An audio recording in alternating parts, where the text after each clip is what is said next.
He was invited onto late-night television shows to discuss provincial theatre. The money was crap, he had to admit, but in the scheme of things, the Grace Darling Centre was performing a useful function. The situation comedy had almost been forgotten, and he was already looking forward to something new. He cultivated the part of the famous actor. Despite middle age, he wore a lot of denim, and he swore at them all. The teenagers thought he was wonderful. They gathered together to listen as he joined Prue on the stage. "Let's do some work on the last scene," he said. "When Sam Smollett rescues Abigail from the crowd around the gallows. Don't forget, I want real menace, not just a lot of shouting and abuse." He was very thin, and his head was the shape of a skull, Prue saw now, prompted by talk of the gallows. The group had devised the play, The Adventures of Abigail Keene, from stories they'd grown up with since childhood, and from a folk song performed still in clubs and pubs all over the region. Abigail Keene had been an 18th-century rebel, the daughter of a Harrogate merchant who'd run away from home to travel and see the world. She'd taken up with a robber and highwayman, then been caught and sentenced to hang, rescued only at the last moment by her lover. There was no real evidence of her existence, but her story had survived in the area through song and myth. The group had turned it into a roistering melodrama, full of black humour and sexual innuendo interspersed by music. Prue Bennett described it to her friends as Richardson's Clarissa crossed with Monty Python. Gus looked down at the expectant teenagers and felt the sudden exhilaration of power.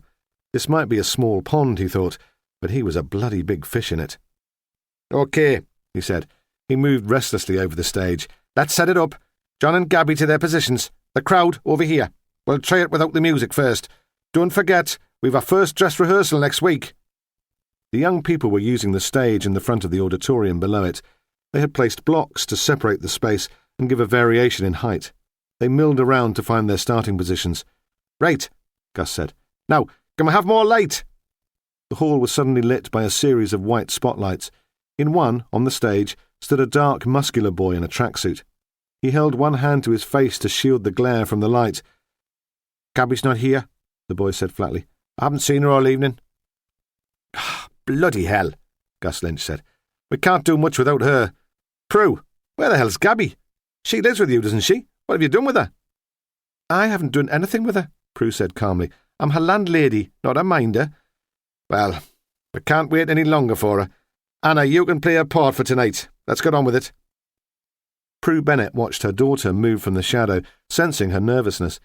In the circle of light, John Powell stood, moving his feet and shaking his hands as if he were some athlete warming up before a big race. She wondered if Gus Lynch had hoped to cause her some awkwardness by choosing Anna as Gabby's understudy for Abigail Keene. He knew that the girl worked well as part of a group, but became shy and diffident when she was the centre of attention. Was this an attempt to give her confidence, or just an opportunity for him to exert his authority over Prue? Gus produced in Prue, as always, mixed feelings. She knew he was an arrogant bastard, but she enjoyed her work in the Arts Centre. She'd been there for 3 years and still thought she was fortunate to have the job, that Gus Lynch had in some way been kind to employ her. She'd applied for the job at the Grace Darling with enthusiasm, but with little hope of success. She had little enough experience, a year in rep between university and getting herself pregnant. She'd had no real work since then. First, there had been Anna to look after, and just as the child grew more independent, her elderly parents had begun to make different and more cruel demands.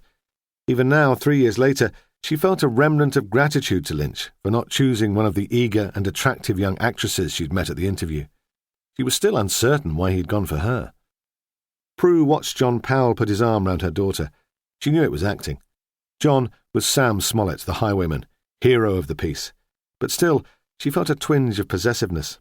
Something about the guarded tension of Anna's face made her anxious, reminded her of the turbulence of her own teenage years.